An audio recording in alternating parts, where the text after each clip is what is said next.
Un jour, j'avais très envie de faire tchoukou tchoukou, ok? Sexe, Si je suis fatiguée, il se passera rien. drogue Clairement, j'étais en kio, donc il y a aucun moment j'avais envie de ça, quoi. et consentement. Il y a des gens, ils comprennent pas que non, c'est pas oui, peut-être, non, c'est non. Épisode 2. Sexe, drogue et fête, c'est quoi tes limites? Attention, cet épisode peut contenir des passages de violences sexistes et sexuelles.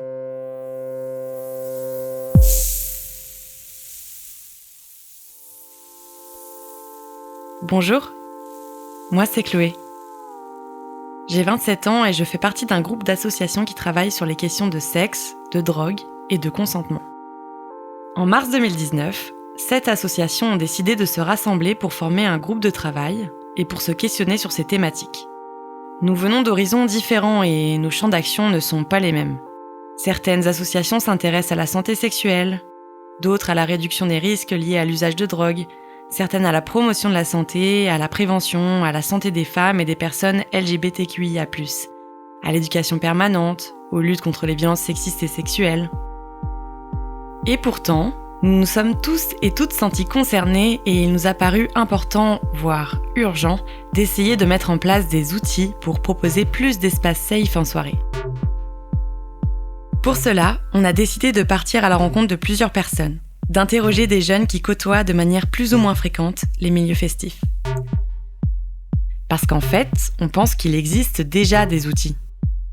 Et que c'est vous, les personnes qui vont en soirée, qui ont déjà mis en place des outils pour penser le consentement en soirée. Dans cette série Sexe, drogue et consentement, vous allez écouter des témoignages de personnes différentes qui s'expriment, se livrent et partagent leurs bonnes comme leurs mauvaises expériences. Dans le premier épisode, on a essayé de définir la notion de consentement. Et on a vu que sa définition n'était pas forcément tout le temps évidente. Aujourd'hui, dans cet épisode, on va essayer de s'interroger sur la question des limites. Comment connaître mes propres limites ? Comment la consommation d'alcool ou de psychotropes peut-elle les influencer et les impacter ? Et comment faire entendre mes limites aux autres et être attentif et attentive aux limites des autres. L'objectif, c'est qu'ensemble, collectivement, on réussisse à apporter des éléments de réponse pour essayer de proposer plus d'espace safe. Et nous avons une envie, un espoir, un rêve. Et si la culture du viol disparaissait pour que la culture du consentement devienne la norme ? Je vous souhaite une bonne écoute. Là, j'ai 26 ans et mon premier blackout, j'ai fait à 15 ans. On n'entend pas très bien en ce moment, mais Cléa, elle dit qu'elle a fait son premier blackout à 15 ans. Un blackout, c'est quand on consomme de l'alcool ou d'autres substances psychotropes et qu'on oublie certains événements de la soirée ou de la journée. La personne, elle perd pas conscience. Au contraire, elle parle, elle fait des choses, mais elle aura oublié le lendemain ce qu'elle a vécu. Les blackouts, ça arrive très souvent. En 2016, une étude publiée dans la revue Alcoholism Clinical and Experimental Research démontrait que 50% des jeunes adultes de moins de 25 ans aux États-Unis avaient déjà fait un blackout. Mais ce qui est compliqué avec les blackouts, c'est d'anticiper et de les voir venir. Il peut arriver qu'on consomme beaucoup et qu'on se rappelle de tout, ou qu'on consomme pas tellement mais qu'on ait des trous de mémoire le lendemain. Ce n'est pas que la dose d'alcool ou de substances qui compte. Il y a aussi énormément d'autres facteurs qui rentrent en jeu. La fatigue, notre humeur, ce qu'on a mangé. En fait, ta consommation va dépendre de ton environnement, de ton état d'esprit et du produit. En réduction des risques, c'est ce qu'on appelle le set and setting. Le set and setting, c'est faire attention à l'état d'esprit et l'environnement physique et social que l'on a quand on consomme des produits. Bien comprendre son set and setting permet de nous aider dans notre consommation. Si ça vous intéresse, on vous invite à vous renseigner auprès de l'association Modus Fiesta, qui travaille sur ces questions de réduction de risques liées à la consommation de produits. J'ai vraiment fait beaucoup, quoi. Allez, vraiment des gros tournages, ça m'est arrivé d'avoir des tournages 5 heures, quoi. C'est abominable, c'est très traumatisant, en fait. À chaque fois que j'ai repris connaissance, je me réveillais, j'étais un peu terrorisée, quoi. Il y a une fois, quand j'avais 19 ans, J'étais dans un contexte festival, j'étais bénévole. J'ai beaucoup bu ce soir-là. Et en plus de ça, j'étais en chagrin d'amour. Bref, ouais, voilà. Et donc, je suis repartie avec un mec, mais qui me plaisait pas du tout à la base. Et en fait, je me souviens qu'on est repartis ensemble. Et moi, c'est très flou. J'ai vraiment quelques flashs comme ça. Je pensais qu'il m'aurait déposé chez moi, qu'il était pas très loin. Et on s'est trouvé chez lui. Là, j'ai genre 2 flashs, enfin 2 moments, je me souviens, où on était en train de... Ouais, on était dans son lit en train de baiser, quoi. Et quand je me suis réveillée, j'ai flippé à mort parce que je me souvenais pas bien. J'avais pas trop compris comment je m'étais retrouvée là. Et je me suis directement levée, j'ai pris mes fringues, lui dormait encore. Je me suis rhabillée. Je suis partie. Et pendant des années, je me suis sentie vraiment honteuse parce que je me suis vraiment dit, putain, si ça se trouve, je vais être complètement amorphe. Il a vraiment dû me prendre pour un mauvais coup, mais en fait, mais j'avais pas envie de lui à la base, quoi. Je pense que clairement, il a vu que j'ai complètement pété, que j'étais triste, et à mon avis, il en a profité, quoi. Hein, voilà. Est-ce que, justement, par rapport à ton histoire, est-ce que t'en as reparlé après mais en fait, avec la personne? Non, parce qu'en plus, je voulais pas, enfin, je l'ai croisé, et en plus, c'était un mec qui avait 10 ans de plus que moi. En fait, c'était dans un contexte de bénévolat dans un festival, et c'était en fait le chef des bénévoles. Ok, donc je l'ai recroisé par la suite. J'ai jamais parlé, que je venais juste pour, voilà, c'était bonjour et je me casse, quoi. Mais une fois de plus, j'ai mis des années à me rendre compte que c'était problématique ce qui s'était passé là. Est-ce que tu penses que tu lui as vraiment genre dit oui en mode ok, je suis vraiment pour, ou pas du tout? Parce que si t'as un sentiment de honte, il peut pas venir de nulle part, tu vois. Mais c'est ce que je me dis. Non, en fait, en gros, alors ce qui est intéressant, c'est que j'ai un flash, vraiment un moment où j'étais donc couchée sur le dos et il était en train de me faire un cunilingus. Et en fait, justement, le moment dont je me souviens, c'est lui qui me dit « Ah, mais tu dors ?» Vous venez d'entendre le témoignage de Cléa. Et il nous semble important de préciser certaines choses. Au début, Cléa, elle s'est culpabilisée, elle s'est sentie honteuse et elle avait même peur pour sa réputation d'être un mauvais coup. C'est courant. Il faut souvent un laps de temps en victime pour se rendre compte qu'elles ont été victimes d'agression. Et cette prise de conscience peut arriver petit à petit. Au début, on peut se culpabiliser, on peut se sentir honteux, honteuse. Cléa, ce n'est que plus tard qu'elle prend conscience que ce n'était pas ok, puisqu'en fait elle avait dit non, puisqu'en fait elle était bourrée et que ça se voyait et qu'elle était tellement out qu'en fait, elle dormait. Puis, ce mec, il avait 10 ans de plus et il était son chef. Ce mec, il était en position de pouvoir. Bien sûr qu'on peut avoir des rapports sexuels avec une personne plus âgée ou même avec son ou sa chef. Mais il faut bien comprendre que cela peut être plus difficile de dire non et de faire respecter ce non si l'on est impressionné par une personne qui a certains privilèges par rapport à nous. Et il faut que la personne privilégiée soit 2 fois plus vigilante avec la personne en face d'elle. Qu'elle soit vigilante au fait que son âge, son sexe, son genre, sa position sociale n'engendrent pas une certaine soumission par peur de représailles, par peur d'être jugée, violentée, etc. Cléa, à un moment, elle dit que le mec lui a demandé si elle dormait. C'est problématique. Problématique car ça montre que le mec a compris ou vu à un moment son état. Alors je sais, certaines d'entre vous le savent très bien et l'ont bien compris, mais je le répète quand même. Coucher avec une personne inconsciente, qu'elle ait consommé ou qu'elle dorme, ce n'est pas possible. Au vu de la loi, c'est considéré comme un viol.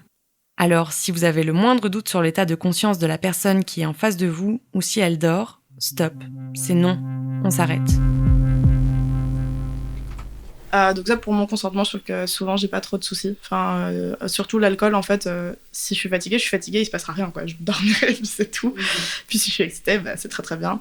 Par rapport à l'autre, je trouve ça compliqué, toujours. Parce que le truc, c'est qu'on est tous... Enfin, souvent, quand on est en soirée, tout le monde a bu, et donc il y a quand même ce truc où si tu connais pas bien la personne, tu sais pas comment elle met ses limites, et je pense que c'est super dur, parce que, encore une fois, même en demandant ça va, en particulier sous alcool, il peut y avoir des trucs où la personne va dire oui, ça va, oui, c'est super, oui, j'ai très envie. Et qu'en fait, le lendemain, il y a plein de raisons qui font que c'est plus compliqué que ça. Donc moi, je trouve ça super dur. Et après, il y a 2 choses différentes. Déjà, jamais... si la personne... Enfin, moi, je trouve ça pas du tout excitant, c'est tout, d'avoir des bails avec quelqu'un qui n'est pas réflexif, quoi, ou qui n'est pas en train de répondre. Donc, je sais pas, moi, s'il n'y a pas un jeu d'interaction fun et vraiment présente, je vois pas pourquoi est-ce que les gens se pécho, en fait. Enfin, si la personne de toi est à moitié endormie, non, point. Enfin, je vois pas, il y a pas de fun dans ce qui est en train de se passer. Et du coup, ça, pour moi, c'est une base totale, quoi. On n'a pas de bail avec quelqu'un qui est tellement bourré qu'il n'est pas en interaction avec toi, ou peu. Mais après, je trouve qu'il y a aussi vraiment une base d'apprendre à mettre ses limites soi-même, et c'est un vrai gros travail d'apprendre à le faire. à partir du moment où on est conscient de ce qui se passe, hein, ça c'est vraiment important, et de réfléchir justement à qu'est-ce qui se passe dans mon corps et quels sont les enjeux dans cette soirée, quels sont les enjeux de moi qui bois de l'alcool, etc. Et donc c'est vrai qu'à partir du moment où tout le monde est alcoolisé et où il y a une communication sur qu'est-ce qui est en train de se passer et comment est-ce qu'on se sent et que la personne me dit qu'elle est très à l'aise, en fait parfois je suis un peu là genre je suis pas sûre de ce qu'on peut faire de beaucoup plus, parce que si la personne est pas capable de mettre ses limites, je peux pas mettre si évidemment encore une fois quand l'autre personne n'est pas capable de mettre ses limites dans un état physique dû à l'alcool, ça oui bien sûr, mais c'est pas du tout le point. Mais je veux dire si une personne a besoin de l'alcool par exemple pour changer les enjeux de ce qui se passe dans sa soirée et qu'il est pas capable de gérer tous les enjeux qu'il peut avoir, parfois je pense que aussi on peut, ou alors on est un peu en interaction mais on peut pas faire grand chose de plus, on peut pas mettre les limites à la place des gens. Caillou parle ici du consentement en soirée, et elle parle de limites que l'on devrait se fixer. Quand on a commencé à se réunir avec toutes les associations, on a aussi beaucoup discuté de la question de limites. Réfléchir à nos propres limites, c'est réfléchir à nos envies. Et réfléchir à nos envies, c'est aussi réfléchir à ce dont on n'a pas envie. Finalement, connaître ses limites, c'est aussi savoir où commence et où s'arrête notre propre consentement. Est-ce que du coup, pour vous, à partir du moment où vous consommez, vous devez vous abstenir? Non. Oui, mais non, moi quand je suis en couple ou pas en couple, je suis pétée, je vais ken, je le sais, je me connais, je sais comment je fonctionne. Genre, dès que je consomme quelque chose, je sais pas, il y a quelque chose qui se débloque qui fait que j'ai envie. Et genre, je sais que peu importe la situation, je vais le faire. C'est assez compliqué, ouais, parce qu'en plus, on est dans des. Enfin, j'ai l'impression qu'en tout cas, nous, on est dans des milieux où on se drague beaucoup alcoolisé, en tout cas, au moins. Et du coup, c'est des jeux qui se lancent beaucoup en soirée, et donc ça fait presque partie du jeu un peu. Mais après, il y a un certain état où c'est juste un peu où on est juste un peu bourré. Et là, pour moi, en fait, les limites changent pas tant que ça, j'ai l'impression. En tout cas, dans les gens que moi je côtoie, j'ai l'impression que nos limites sont pas trop modifiées avec l'alcool et qu'en général, quand on décide de faire quelque chose bourré, après, on a plus d'audace et tout. Et du coup, en général, on fait des choses que, par exemple, on n'aurait pas osé faire. Mais c'est des choses qu'on a envie de faire, j'ai l'impression, en général. Moi, je suis assez d'accord avec toi qu'en fait, c'est un taf de mettre ses limites. Ouais, t'as grave raison. Et qu'en fait, il faut aussi réfléchir à sa propre consommation. Et que, moi, je pense qu'il faut mesurer l'état de défense de la personne. Je me suis retrouvée face à un ami qui m'embrassait, et moi à une époque j'avais eu envie de lui, et là du coup je me retrouvais dans une soirée où en fait je me rendais compte que une fois pas tant que ça, mais j'étais pas à l'aise, c'était clair, je pense vraiment, enfin je veux dire mais j'arrivais pas vraiment à lui dire non, dégage quoi, enfin dégage, ouais, mais c'est quelqu'un que je connais bien, quelqu'un que j'aime beaucoup, et donc et j'ai pas osé le rejeter complètement alors que j'étais pas à l'aise du tout quoi. C'est bizarre, genre. Mais en fait je pense que je m'en veux parce que j'ai pas réussi à complètement le rejeter. Et la deuxième fois, alors là, en plus au début de la soirée, je lui ai dit non, parce qu'il a essayé. Il était dans un bar, il s'est approché de moi, et il a essayé de m'embrasser dans le cou, et j'ai dit non. Ouais, il a clairement dépassé tes limites. Il a dépassé tes limites. Il arrivait un peu à me. Pas comment dire, à me faire dire des choses que. Enfin bref. T'as pas à t'en vouloir parce que déjà, genre, apparemment, tu lui as dit clairement non au début et genre, c'est clairement un abus. C'est pas toi qui as dit ok, je t'ai tenté. Parce que je pense que ça excitait un peu que je dise non, quoi. Ouais, mais il y a des gens, ils comprennent pas que non, c'est non. C'est pas oui, peut-être, non, c'est non. Non. Enfin, moi, je sais que j'ai facile à mettre mes limites avec tout le monde, je m'en fous. Genre, mes limites, c'est mes limites. Par exemple, le tactile, je suis tactile avec personne. Et genre, ouais, c'est ça, faut passer quand même une certaine intimité avec la personne pour pouvoir se permettre certaines choses. Et franchement, faut respecter ses limites, peu importe que ce soit un ami, un copain, ou une copine, ou une connaissance, un inconnu, ce que tu veux, un patron. Genre, tes limites, c'est tes limites. Déjà, il faut comprendre que nos limites, elles peuvent changer. C'est pas parce qu'à un moment j'avais envie que j'aurai toujours envie. Et on n'a pas tous et toutes la même aisance pour exprimer nos limites. Des fois, c'est plus difficile de dire non, parce qu'on connaît la personne, ou parce qu'on est dans un état où on n'arrive pas à dire non. C'est pour cela que c'est important d'apprendre à exprimer, à dire, à verbaliser nos envies. Par contre, c'est pas parce que hier, j'ai pas réussi à exprimer mes limites que je dois me sentir coupable. La question de limites et de consentement, c'est un double travail, ça va dans les deux sens. J'exprime mes limites et j'écoute la limite des autres. Quand on s'est rencontrés avec toutes les associations, la question de limites, elle nous a paru primordiale. Comment faire pour inciter les personnes à connaître leurs limites? Comment pousser les personnes à les exprimer? On a décidé de créer un questionnaire. Un questionnaire qui s'adresse à tous et à toutes et qui parle justement de la question de limites. C'est une série de questions qui permet de clarifier tes envies, d'établir tes limites, mais aussi de réfléchir à la manière dont tu souhaites réagir si quelque chose ne se passe pas comme prévu pendant ta soirée. Il se déroule en 3 phases. Avant la soirée, pendant et après. Bien sûr, il n'y a pas de mauvaise réponse. Évidemment, nous ne pensons pas que ce questionnaire soit un outil parfait. La question du consentement ne dépend pas que de nous, elle dépend aussi de la personne en face et de savoir si cette personne va respecter nos limites. Mais se connaître, c'est déjà un début. Et pour les personnes qui ont du mal à se connaître, se poser ces questions, ça peut peut-être aider. Alors voilà la première partie du questionnaire. Il faut que tu y répondes avant d'aller en soirée. T'es dans ton salon, dans ta cuisine, dans ta salle de bain, où tu veux.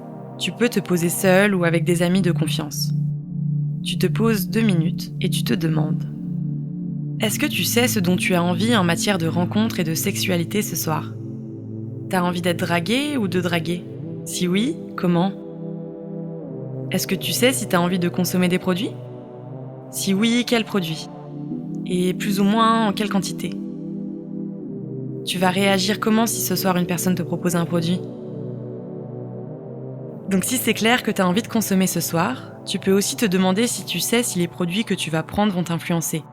Sur ta manière de draguer, sur ta capacité à déterminer et à exprimer ton consentement sexuel, sur ta capacité à respecter le consentement sexuel de l'autre. Se poser ces questions avant d'aller en soirée, c'est finalement définir ses limites. Et si elles sont définies avant, ce sera peut-être plus simple de les maintenir. Cette fois, t'es en soirée. C'est la fête, t'es peut-être bourré ou en montée d'extasie. Autour de toi, des milliers de personnes, ou seulement une dizaine d'amis. Est-ce que tu tiens tes limites que tu avais définies avant ? Si t'as consommé, es-tu toujours respectueux, respectueuse dans tes interactions ? Là maintenant, tu réagis comment si une personne insiste pour que tu consommes ou qu'elle t'oppresse sexuellement ?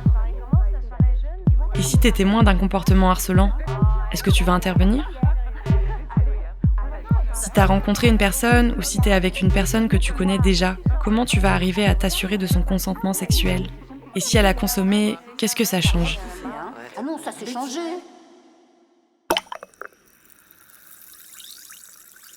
Lendemain de soirée.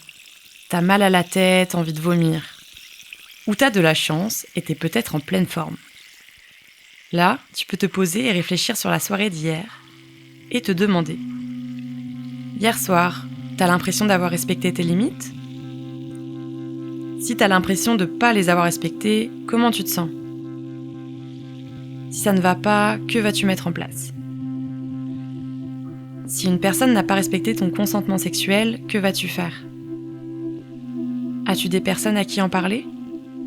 As-tu envie d'en parler avec la personne concernée ? Et si tu n'as pas respecté le consentement sexuel de quelqu'un, que vas-tu faire ? Tu vas en parler avec tes proches ? Avec la personne concernée ? Ce questionnaire, il peut être utile pour comprendre tes limites et te questionner sur tes envies. Mais il y a plein d'autres moyens qui existent. Tu peux en discuter avec des amis, ou tu peux écrire. Ou tout simplement prendre le temps, tout ou toute seule, de te poser et de voir et comprendre tes envies. Nous pensons que c'est bien de comprendre ses limites et que cela participe en partie au respect du consentement. Mais encore une fois, ce n'est qu'un début. Il faut pouvoir communiquer et entendre les limites des personnes en face. Et justement, dans le prochain épisode, on va réfléchir aux moyens de communiquer. Comment exprimer ses désirs ? Comment en parler ? Et surtout, comment communiquer avec les personnes qui nous entourent ? À bientôt !